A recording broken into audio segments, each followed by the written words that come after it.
9 ნოემბერს გურჯაანის კულტურის ცენტრში საქართველოს კათოლიკოს პატრიარქის ცხუმა-აფხაზეთის მიტროპოლიტისა და მცხეთა თბილისის მთავარეპისკოპოსის უწმინდესისა და უნეტარესის ილია მეორისადმი მიძღვნილი საზეიმო კონცერტი გაიმართება.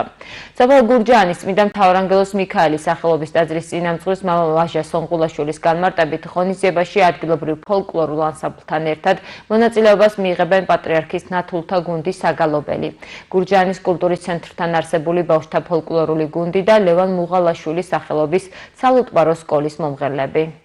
მოგვიახლოვდა 9 ნოემბერი მეუფე 6 მესულოს ოკურთხებით გურჯაანის კულტურის ცენტრში ჩვენ ვმართავთ ღონისძიებას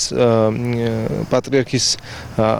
ნათულების გუნდი იქნებიან ჩამობრძანებულები ქალბატონი მაია მიქაბერიძეს ხელმძღვანელობით და ჩვენ ადგილობრივი გუნდიც ბატონი ილია დათოაშვილთან ერთად ერთობლივი ღონისძიება იქნება პატრიარქის გარშემო სადღესასწაულო საიუბილეო ღონისძიება რა თქმა უნდა დასწრება თავისუფალია და ყველას გელოდებით კვირას 9 ნოემბერს 3 საათს.